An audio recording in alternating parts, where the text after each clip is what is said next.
This next pillar is one of my favorite pillars.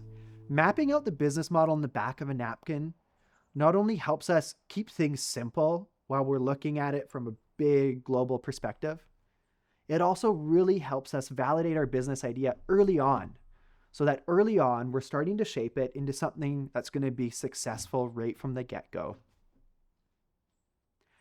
Sometimes entrepreneurs come up with a business idea that really fits a customer solution.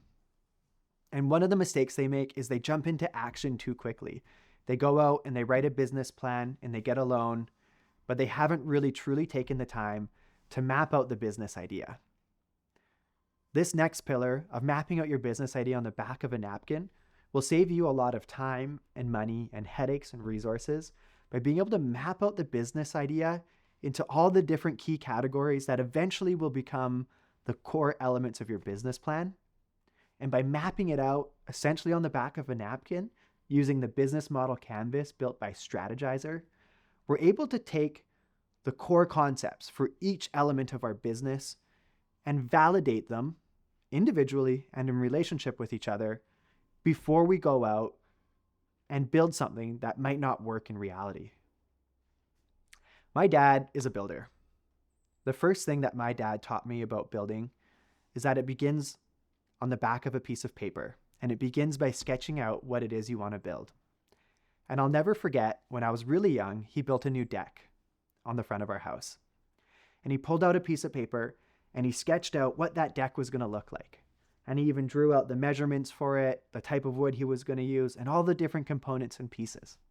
Then he went out to the hardware store and he got all those pieces and he brought it back home and he followed this blueprint, this strategy map for building his deck.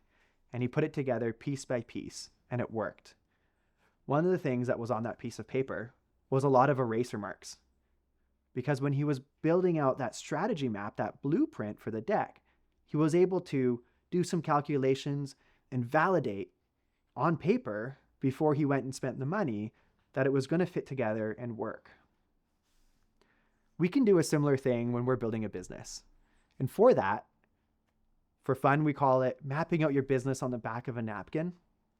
And in a more professional context, we use the tool called the business model canvas, which was originally developed by a group called Strategyzer. And this concept also fits within what they call the lean startup methodology. And the idea is that you take a lean or a light investment approach to starting up your business and making sure that it's really going to work. Our second pillar is all about mapping your business idea out on the back of a napkin or creating the blueprints that you need for your business. Through creating this blueprint, you can really understand your business from a high level. A lot of folks they take their business idea and they try and crank out a 50 or 100-page business plan with all of the details and every nuance. And then they go out and they get a loan or they get some funding for it, or they just try and start it, but it doesn't work. It's too cumbersome. It's way too much to begin with. So again, we start with the business model canvas. Later on in the workshop, we're going to dive into the business model canvas because this is going to be the tool that helps you map out or blueprint out your business from a high level and be able to tell that story to your potential customers and investors and stakeholders and validate it before you get into the nitty-gritty and invest too much time and money into a business plan that might not work in reality. Two key parts of your business model canvas, we've already talked about them in our first pillar. And those two key parts are your customer segment. So who are the customers that we're looking to serve? And your value proposition. How are we proposing to create value for these wonderful people coming into our lives? And because we care about the world and the environment, let's add into our value proposition. How can we serve both those customers and also serve our community and the earth at the same time? If we can nail that, then you've got a really great social purpose enterprise. So if we look at this high level concept of the blueprints and we think about the business model canvas and we look at those two key elements that we've introduced so far, starting to map out your business could be as simple as saying, okay, we're going to look at all the different tourists coming to Tofino and we're going to look at how we can connect them with place. Then later on in the business model canvas, you'll start to map out things like, what are the key activities that we're going to do to create that experience? What are some of the key resources that we might require to deliver on that? Who are some of the key partners that we should build relationships with that will help us serve our customers? On the other side of the canvas, when we think more deeply about the customers, we're going to do a deep dive into our customer segments. Who are all the different groups of customers coming to the region? What's the market size? And how much of that market could we actually serve? How many people are on our team to serve them? You might look at other things like, how do we connect with those customers? Are we handing brochures? Do we have social media?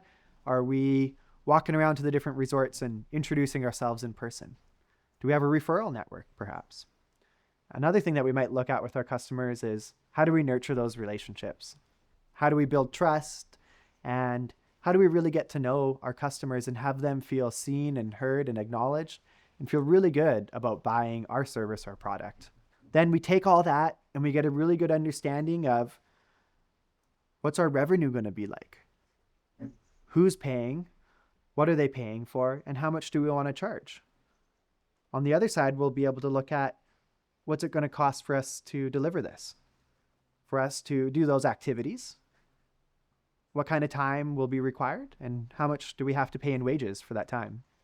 For the resources, what kind of sorts of things are we going to need to buy or have on hand to be able to provide our product and service? And what's that going to cost?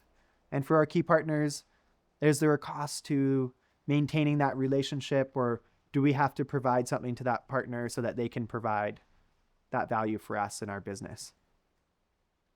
So when we look at all the concepts from the business model canvas, they come down to a handful of categories. We always start with customer segments. Who are the customers that are coming to us? And the next one is, what's our value proposition? How are we proposing to provide value to those customers? From there, we can look at the activities and the resources and the key partners that we need to deliver on those products and services to our customers, create that value. And we can do a deeper dive into our customers, and we can look at the channels. How are we connecting to those customers? And we can look into the relationships. How are we starting and nurturing those relationships with our customers so that they can purchase our services? All together, we can take that and add it up to our cost structure and our revenue structure. So this is the business model canvas. And from a high level, you can take a sticky note or a couple key words and ideas for each of these categories and start to map out your business idea. This is equivalent to creating a blueprint schematic for your business, in the same way that you might create a blueprint schematic on paper before you go build a deck or a shed or a house.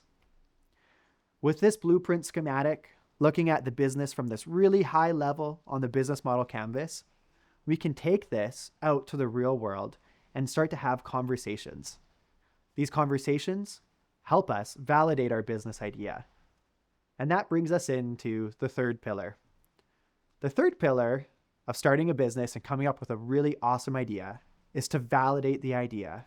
It's to remember that it's just an idea until we've proven it.